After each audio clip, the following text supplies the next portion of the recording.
Big TV భక్తి సమాచారం WhatsApp ఛానల్లో జాయిన్ అవ్వండి. అన్ని విశేషాలు ఎప్పటికప్పుడు తెలుసుకోండి.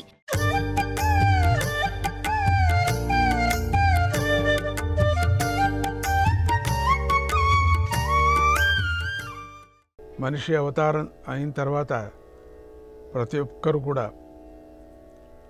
గర్భంలోనే తప్పులు చేస్తారని చెప్తారు.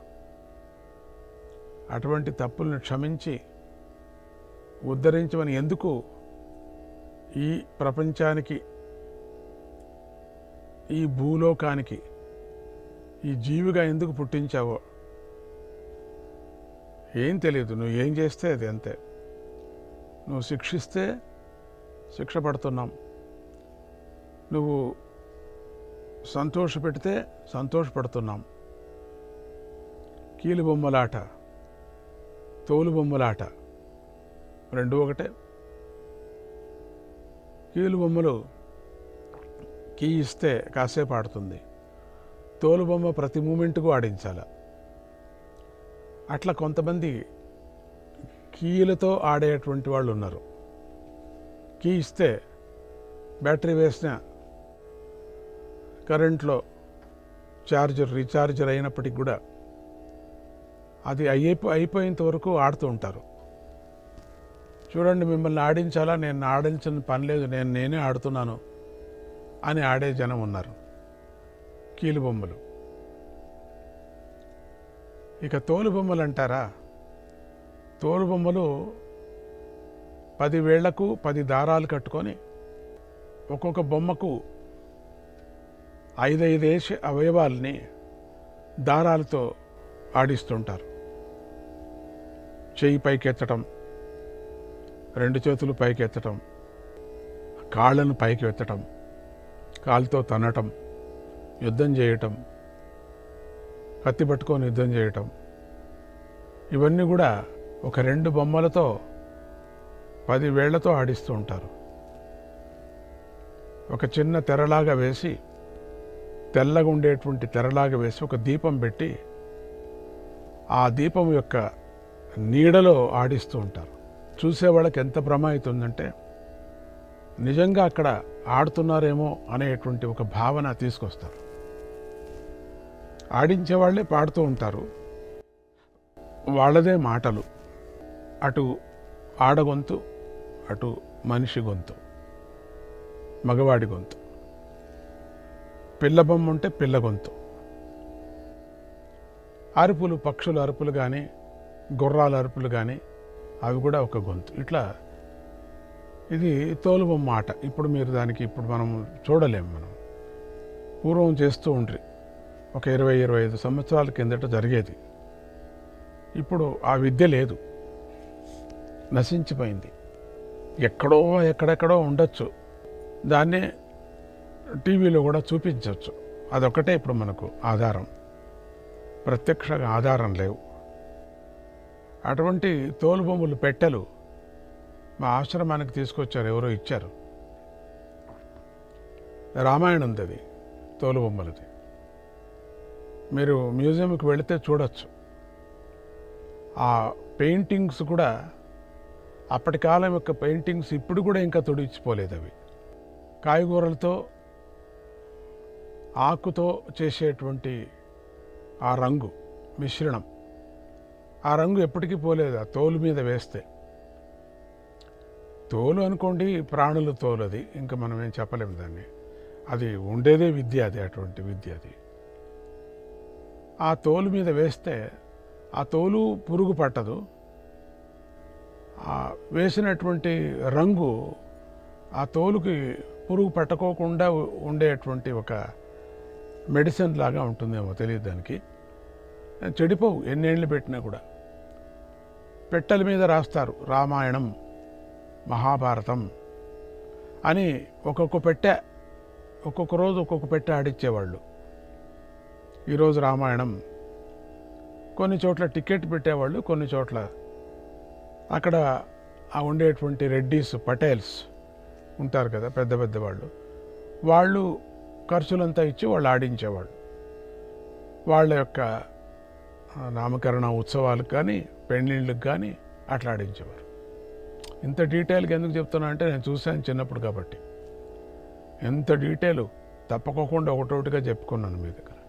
నేను కూడా వెళ్ళి తోలుబొమ్మలు ఆట చూశాను. నేను కూడా ఒక బొమ్మని పట్టుకున్నాను ఒకసారి. ఎందుకంటే మమ్మల్ని అంతా బాపనోళ్ళు పలకాయ అని చెప్పేసి పైకి పిలిచి నాకు ఒక బొమ్మని చేతికి ఇచ్చారు. నాకు ఆంజనేయుడు బొమ్మని ఇచ్చాడు. ఆంజనేయుడు కుంభకర్ణునికి కొట్టాల, అది దృశ్యం.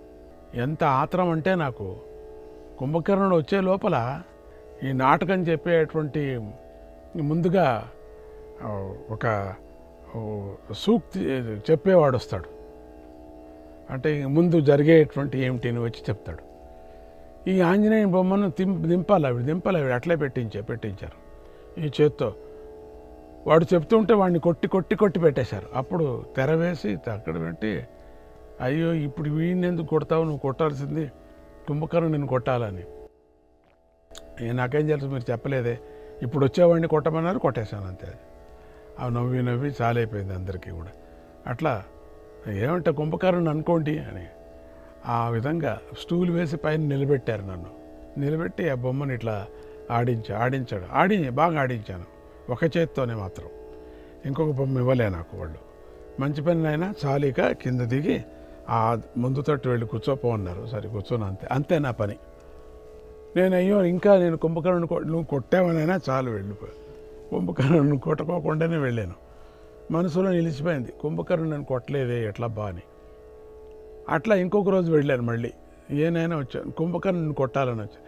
లేదు నాయన, మమ్మల్ని అంతా బాగా కొట్టావు చాలు అన్నారు. అట్లా ఆ సన్నివేశం విచిత్రంగా ఉండినటువంటి సన్నివేశం అది. అట్లా పూర్వకాలంలో జరిగేది. రాత్రంతా రామాయణం జరిగేది.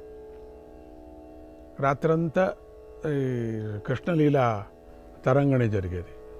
మొదటో కృష్ణ, రెండో కృష్ణ, మూడో కృష్ణ అని పెట్టేవారు. మొదటో కృష్ణ చిన్న కృష్ణ, మధ్యమ కృష్ణ, మూడో కృష్ణ, అట్లా పెద్ద కృష్ణ వరకు పెట్టేవారు. అట్లా రెండవ కృష్ణ రావాలా అంటే రెండో కృష్ణ వస్తున్నాడు ఇప్పుడు అని చెప్పి వెళ్తాడు వాడు, ఆ సూత్రధారుడు వచ్చి చెప్పడం. ఆ విధంగా కొన్ని అంతా ఈ రోజుకు నాకు అనిపిస్తుంది తోలుబొమ్మలాట. మనమంతా తోలుబొమ్మలయ్యాం. కొంతమంది బుద్ధివంతులు,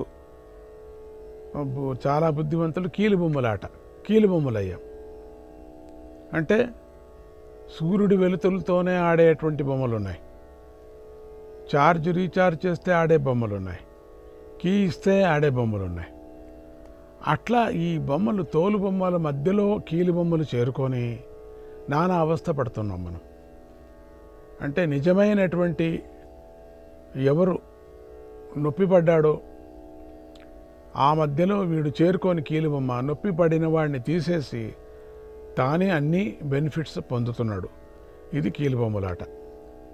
అటువంటి కీలుబొమ్మల వాళ్ళకి కానీ తోలుబొమ్మల వాళ్ళకి కానీ, కర్మ చేసుకున్నాం కానీ కర్మ చేయకపోయినటువంటి వాళ్ళకి కానీ, పాపం చేసిన వాళ్ళకి కానీ పాపం చేయలేదు కానీ ఎవరిని వదలదు కదా ఈ ఇప్పుడు వచ్చినటువంటి రోగం. వీడు పెద్దవాడు, వీడు పుణ్యాత్ముడు అనేది లేదు. సరైనటువంటి పద్ధతి ప్రకారంగా లేకపోతే, పూర్వం కూడా పద్ధతి పెట్టేవాళ్ళం కదా, ఎవరిని ముట్టుకోకూడదు, వస్తే బయట నుంచి తిరిగి వస్తే కాళ్ళు కడుక్కోవాలా, చేతులు కడుక్కోవాలా భోజనానికి. ఎవరు అనుసరిస్తున్నారు ఇప్పుడు? పూర్వకాలం చెప్తే తిట్టేవారు. ఇంకా పూర్వకాలంది పెట్టుకున్నారు మీరు పని లేక అని తిట్టేవారు. బూట్స్ కాళ్ళతోనే వెళ్ళి అదే చేత్తోనే వెళ్ళి తినటం, ఈ విధంగా చేయటంతో ఏమైపోయింది, ఇన్ఫెక్షన్ ఎక్కువైపోయింది. ఇప్పుడు నోరు మూసుకొని చేయాల్సి వచ్చింది. నోరు మూసుకున్నారు, ఇప్పుడు చెయ్యి కడుక్కోవాలా, ఓ పద్ధతి, పాత పద్ధతిలాగా ఇప్పుడు వచ్చేసింది. దాన్ని అనుసరించక తప్పదు. అట్లీస్ట్ రోగాణువులు సావటానికైనా చేయాలి మనం. అవి చెప్పారో లేదో కానీ ఒక మనసుకి శుద్ధత అనేది, శుభ్రం అనేది, దాని పేరు మడుగు అంటాం. తప్పేముంది, వేరే పేరు మడుగు అని. ఆ మడుగు అంటే ఏం లేదు. ఆ మడుగు అనటానికి ఒక పాటలు కూడా పాడారు దాసులు, పెద్ద దాసులు అందరూ కూడా. ఇప్పుడు వాళ్ళు ఉంటే తెలుసు, కరోనా ఉంటే వాళ్ళకి ఆ పాట పాడేవాళ్ళు కాదు. ఇప్పుడు మడి మడి మడి ఎందు సాయి ఊరే అంతేమో పాడారు. సంతోషం, వాళ్ళకి నమస్కారం. ఇప్పుడు ఏది పాడమని చెప్పండి చూస్తాం, అది చావటానికి చాలేదు, ఇప్పుడు పాడటానికి వెళ్ళలేదు. ఇప్పుడు అది పనికిరాదు, ఆ పాట అవుట్డేటెడ్ పాట. కానీ ఇప్పుడు దాని అర్థం ఇప్పుడు మళ్ళీ కావాల్సి వచ్చింది. అవుట్డేటెడ్ పాట ఇప్పుడు కావాల్సి వచ్చింది మళ్ళీ. ఇప్పుడు పాడుకుంటారు కావాలంటే. మొత్తానికి మనం ఏం తప్పు చేశామో, ఎందుకు మనం ఇట్లా అనుభవిస్తున్నామో, అందుకని స్వామీజీ అష్టాదశ పీఠాన్ని, ఈ పీఠాల యొక్క మహిమను, అపారమైంది, అమ్మవారి యొక్క దేవీ పురాణంలో కానీ, సప్తశతి పారాయణంలో కానీ, పురాణంలో కానీ ఈ అమ్మవారి యొక్క చరిత్ర చాలా పెద్దది.